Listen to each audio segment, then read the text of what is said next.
Bom, e assim a gente encerra na 17ª edição da Baixada Animada. E o que foi essa 17ª edição, essa grande jornada de quase 2 meses e meio, que iniciou lá em meados de setembro e nós estamos finalizando agora aqui no mês de novembro, né? Já acompanho o Baixada Animada há muitos anos, sempre colaborando com tudo que o Flávio precisa para tentar tornar sempre o grande sucesso que o festival vem sendo nos últimos anos, né? E é um festival que é importantíssimo porque está levando a animação, está levando a cultura, né, para outras salas, para outras cidades. Então, Caxias, Nilópolis, né? Quer dizer, a gente espalhando aí a palavra da animação para outros lugares, né? Não ficar só nas grandes cidades, nos grandes centros como o Rio de Janeiro, como São Paulo, né? Mas levar para todo mundo poder conhecer esses filmes, conhecer a animação brasileira, né? Conhecer essa forma, essa linguagem, né? Que é tão interessante, né? E tão diversa, que é a linguagem da animação, né? Que a gente está habituado muito a ver as coisas Disney, né? Ver muita coisa em TV que vem lá enlatado, que vem lá de fora, e a gente conhece pouco até do que a gente produz aqui dentro do nosso país, né? Então essa é uma oportunidade, inclusive, para a gente conhecer figuras maravilhosas, animadores maravilhosos como o Kiá Rodrigues, né? Como ano passado a gente homenageou o Marcelo Marão, né? Então é uma oportunidade para conhecer essas figuras e conhecer o trabalho deles também.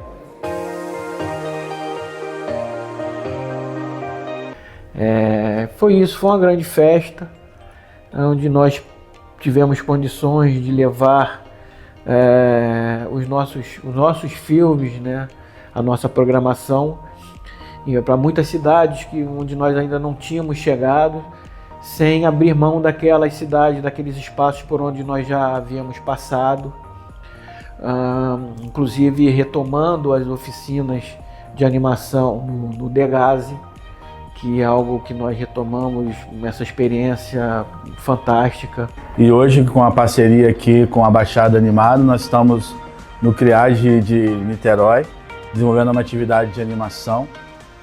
Essa atividade ela acontece esse mês de novembro. A gente já passou pelo CIEP Ismael Neri, a Escola Municipal da Vija Neri e também o CRIAGE lá em Santa Cruz. Essas 3 unidades.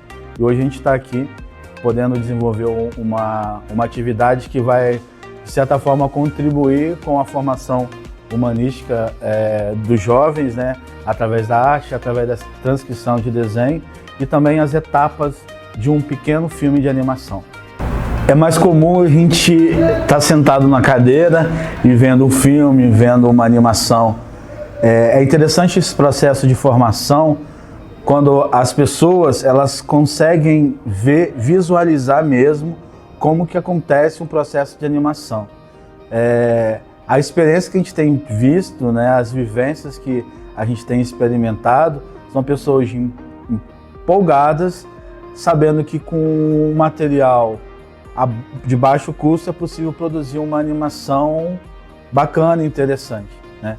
Então, a importância dessas atividades dentro desses espaços, né, eu falo esses espaços muitas vezes negligenciados pelo poder público e pela sociedade, empoderar de certa forma essas pessoas e humanizá-las através da arte.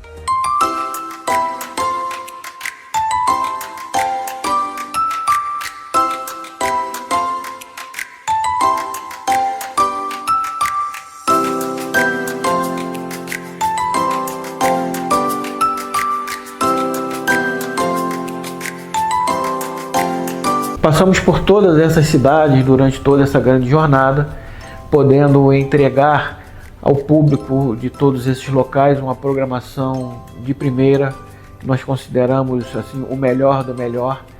Programação que contou inclusive com 4 longas-metragens nacionais. Pela primeira vez nós exibimos esse número de longas-metragens e bacana, né, que todos tenham sido nacionais, o que serve para mostrar, para exemplificar o quanto a produção atual do cinema brasileiro de animação está efervescente, né?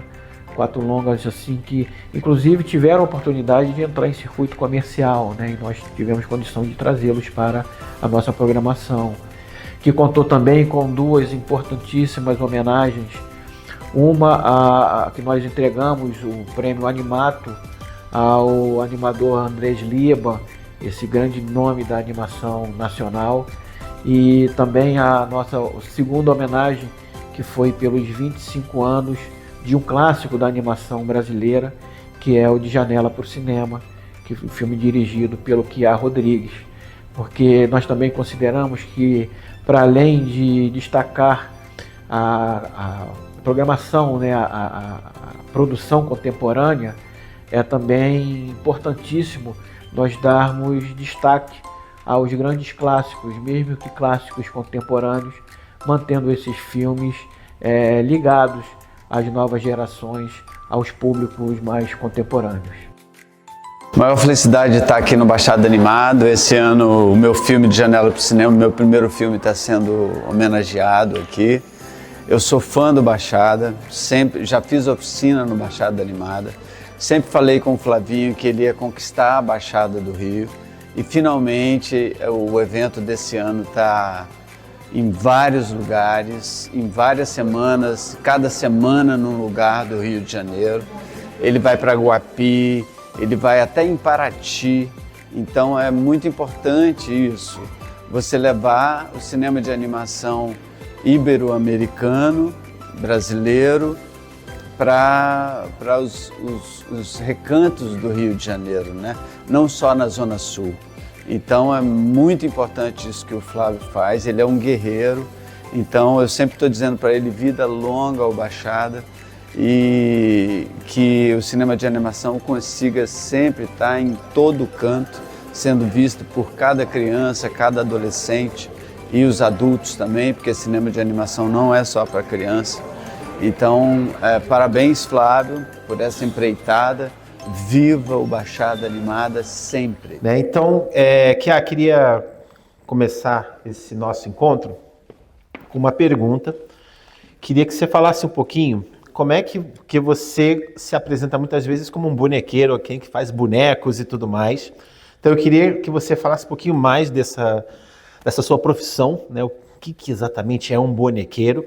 E porque você não trabalha só com animação, você também trabalha com a manipulação de bonecos. Então, como é que começou essa história? Você começou da animação para manipulação, da manipulação para animação. Conta um pouquinho dessa tua trajetória para a gente. Bom, eu acho que as duas coisas se entrelaçam.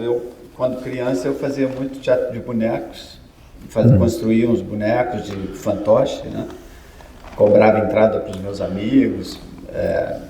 Então eu sou desse tipo, desde criança minha mãe fazia os figurinos dos bonecos, então eu já tinha essa história com o boneco desde criança. E minha formação é vendo os Muppets, né? Então, Vila Sésamo, então eu sempre quis fazer bonecos. Mas a animação stop motion me pegou na época que eu vi o Lanterna Mágica, um programa feito por um grande animador paulista, e esse programa passava nas TVs do país todo, e lá em Minas Gerais, na TVE, passava esse programa que eu vi os filmes do leste europeu todos animados nesse programa, e eu descobri o stop motion ali. Então, era um universo que me cativava sempre, os dois universos, tanto o boneco na televisão quanto o cinema de animação. Quando eu vim para o Rio, a minha ideia era vir para a UF, para fazer cinema na UF. E eu vim para cá para isso. Eu tinha 19 anos, eu acho. E a geração clássica da UF são meus amigos até hoje, porque eu vinha muito na UF. Nunca consegui fazer UF porque eu comecei logo a trabalhar com boneco na TV, porque eu vi um anúncio no jornal que estavam precisando de uns bonecos para a vitrine do Rio Sul, e eu precisava trabalhar muito, porque muito jovem, sem grana.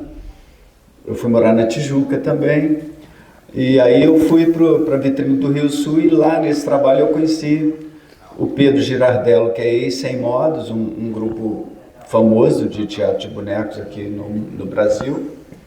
E ele me levou para fazer a Manchete. Eu fui trabalhar no programa da Angélica, fazendo Angelicão e outros personagens de boneco do programa da Angélica.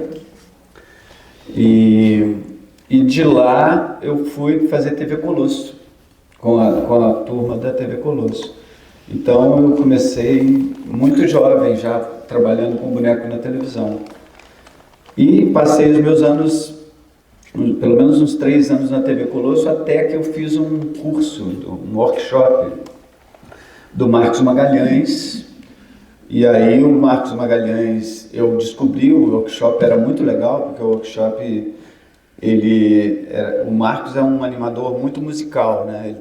Ele também é músico, então a oficina dele era, você pegava um trecho de uma música e animava em cima desse trecho. E aí o Marcos ensinou pra gente como decupar uma música em segundos e descobrir as cadências musicais dessa música e como você pode animar em cima dessas cadências, né? Respeitando os 24 quadros por segundo. Aí o Marcos gostou do que eu produzi lá nessa oficina e ele me chamou para ser assistente dele. E aí eu fiz uns clipes com ele, clipes do Paralamas do Sucesso. Fiz também o Ratinho do Castelo Rá-Tim-Bum, que eu fui assistente de animação. E aí eu tomei o gosto pela animação, né? Eu já fazia TV Colosso, mas comecei a curtir a animação também. E aí a Paulinha, que fez esse curso com o Marcos comigo, a oficina, a Paulinha trabalhava no CTAV da Funarte. E ela precisava fazer uma vinheta para os 100 anos de cinema. Aí ela falou, pô, você não quer fazer a vinheta comigo? É uma vinheta de 100 anos no cinema e tal. Eu falei, pô, a gente podia fazer um Nosferatu, porque eu era fã do Nosferatu. E aí eu construí esse boneco do Nosferatu e fiz a parte toda do Nosferatu, o apartamento dele e tudo. E era uma vinheta para os 100 anos do cinema. Mas a vinheta ficou super legal e o Sérgio Santos falou, pô, você não quer transformar isso num filme? Eu falei, caralho, será que... Aí eu fui para casa e bolei esse roteiro de uma mulher tomando banho, outros caras... Hoje em dia até esse roteiro é um pouco passado, porque é um pouco... Um monte de homem olhando a mulher tomando banho, desejando a mulher nua e tal. Acho que Seria cancelado. seria um pouco cancelado, mas na época foi super ingênuo da minha parte, porque eu amava as mulheres no cinema, eu parti daí, né? E já tinha o Nosferatu pronto, como ele também olhava pela janela, eu fiquei pensando, como eu posso costurar um roteiro em cima disso? E o roteiro foi feito depois das cenas do Nosferatu filmadas. E aí eu fiquei 4 anos no CTAV da Funarte, virei funcionário, então eu só ia para lá quando eu tinha folga na TV Colosso, então eu trabalhava alguns dias por semana, numa segunda, numa sexta, e o CTAV fechava sempre 5 horas da tarde, então era um sufoco. Às vezes eu estava no final da cena, já aconteceu de eu dormir no CTAV para fazer uma cena. Eles me trancaram lá dentro, me deixavam lá dentro fazendo, porque eles sabiam que eu era maluco. Aí eu dormia lá no CTAV, acordava no outro dia, tomava café da manhã lá com eles e ia embora trabalhar. Enfim, foi assim que eu fiz esse filme e foi assim que eu me aproximei das duas artes, tanto o boneco na televisão quanto o cinema de animação. E foi de fato muito compensador, né? As sessões com acessibilidade, as sessões que contaram com a participação de alunos das escolas públicas, algo que a gente não abre mão de jeito nenhum, e poder deslocar, né, escolas de municípios vizinhos para aquelas cidades onde o evento está acontecendo, nos ajuda a ampliar ainda mais.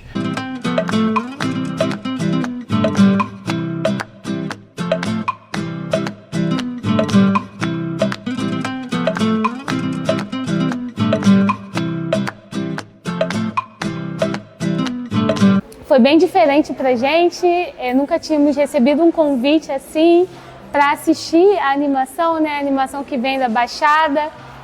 Lá no pré-vestibular a gente trabalha muito sobre isso, a gente fala sobre cultura, sobre arte e como é importante, né? Tanto para os alunos que vão prestar o vestibular, quanto para a vivência, né? Para as nossas realidades. E chegar até aqui e poder assistir um longa e vários curtas que movem, né? Que mexem com o nosso sentimento, que balançam ali a nossa estrutura, foi muito interessante. Filmes que chocam, filmes que fazem rir, né? Cenas fortíssimas, mas que remetem muito e falam muito da nossa realidade. Eu fico muito grata como coordenadora por receber esse convite, de conseguir possibilitar para os nossos alunos essa experiência, essa vivência de sair do nosso território e de ver curtas que podem ser produzidos no nosso território também. Como a gente sempre diz, Caxias é muito mais do que uma refinaria. Caxias tem cultura, Caxias tem filme, Caxias tem arte, Caxias tem música, Caxias tem um pouco de tudo, né? E hoje a gente provou isso aqui. Muito obrigada pelo convite, estamos à disposição sempre. É muito importante para a gente hoje estar aqui, atravessar a ponte Rio-Niterói, enfrentar Rio Magé, linha vermelha. É um grande trajeto até aqui, mas é interessante também olhar para os nossos alunos, ver o brilho nos olhos, a conhecer novos lugares, novas realidades.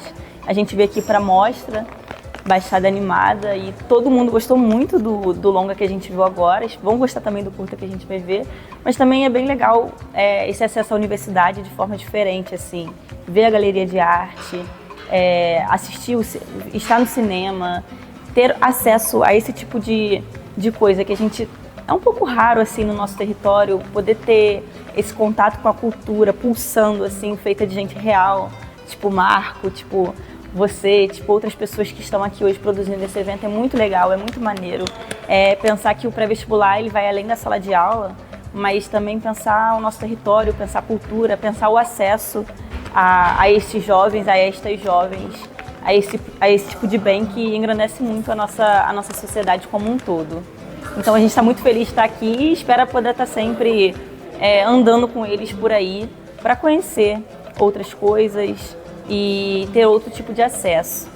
Convite do Baixada Animada, a gente veio aqui, trouxe um grupo de alunos, né, com a professora de artes, para a gente prestigiar esse grande evento. Eu não conhecia, a professora trouxe a proposta, visitei o site, já até me programei para ir em Nova Iguaçu e visitar, que é mais próximo da minha casa. Já falei com minha esposa, com minha família, enfim. E muito legal, assim, muito gratificante ver o interesse dos alunos, né? Então trouxemos alunos que se interessam também nessa questão da animação, a questão da arte. Me chamou muita atenção logo o primeiro, né, o Lagrimar, a mistura de 2D com 3D e a questão toda ali metafórica, né, assim como os outros curtas também, né, acabam trabalhando, né. Colchão d'Água também é outro também que eu me identifiquei muito, né, me senti muito ali representado na fala ali da narradora, né, da protagonista. Então, eu, em nome da escola, agradeço muito por essa oportunidade e que mais eventos, né, mais propostas, incentivos desse tipo possam continuar acontecendo, né, para que a gente possa espalhar a cultura, né. Eu acho que às vezes falta oportunidade desse tipo para as nossas crianças, então a gente tem que valorizar muito e torcer para que outras se proliferem, né, continuem a existir. Eu gostei muito do filme, gostei muito daqui, foi muito lindo esse filme, foi muito maravilhoso. Eu acho que eu já vi aqui um dia, mas eu queria vir mais de novo, porque aqui é muito legal, muito lindo, e é isso. Hoje fomos convidados aqui com alunos da primeira série nossa, eu e a professora Raquel, para assistirmos à exposição de curta-metragens do Baixada Animada. Para a gente foi uma alegria imensa, espero que os alunos tenham gostado também pela reação que eu conheço deles. Acho que vários se divertiram e se entusiasmaram com os filmes. Muitos filmes me sensibilizaram ali pela beleza, pela técnica, pela narrativa. Tá de parabéns o pessoal que organiza a exposição. Espero que vocês tenham aí uma vida longa com essa amostragem de curtas para que mais turmas e mais pessoas do público que são fãs de animação possam participar. Trabalho na sala de recursos com crianças com deficiência e trabalho também como consultor em audiodescrição. Esse momento é fantástico, é maravilhoso, porque é um filme, assistir filmes e obras de arte e teatro com audiodescrição é propiciar acessibilidade e cidadania. Esse filme é um filme muito interessante que sem a audiodescrição a gente não conseguiria entender. Então, ao colocar a acessibilidade nas peças, nos teatros, cinemas, etc., você está proporcionando cidadania para as pessoas, para todos, inclusive e principalmente para nós, pessoas com deficiência. Muito obrigado e parabéns pela iniciativa. Isso tudo foi extremamente compensador e certamente a gente sai dessa edição com muito gás para realizar as próximas edições. É uma grande honra, uma grande alegria estar participando do Baixada Animada, né? Estar participando, estar assistindo os filmes. O Baixada Animada, ele, além de ter o objetivo de democratizar o acesso às produções internacionais de filmes de animação, ele também hoje atende uma grande necessidade, que é o festival específico de animação no estado do Rio de Janeiro e na cidade de Niterói, também em outras cidades. Então, ter um festival como Baixada Animada é essencial para que possamos continuar formando e montando o público dessa mídia tão fantástica, dessa linguagem tão maravilhosa que é o mundo animado. Então, vida longa ao Baixada Animada. Fechamos aí com chave de ouro, agradecendo a todos os envolvidos, não só com a criação da Lei Paulo Gustavo, mas todos aqueles também que se empenharam pela manutenção dessa lei, fazendo com que os recursos chegassem a todos nós, produtores culturais, que estamos, com certeza, falo aí em nome de todos os demais, extremamente gratificado pela honra de ter esses recursos, uma lei que traz o nome aí do Paulo Gustavo, uma grande figura, um grande expoente da nossa cultura. A todos muito obrigado, todos aqueles que colaboraram com o projeto em si, fica aqui a minha gratidão e vamos que temos aí pela frente a 18ª edição. Um abraço a todos.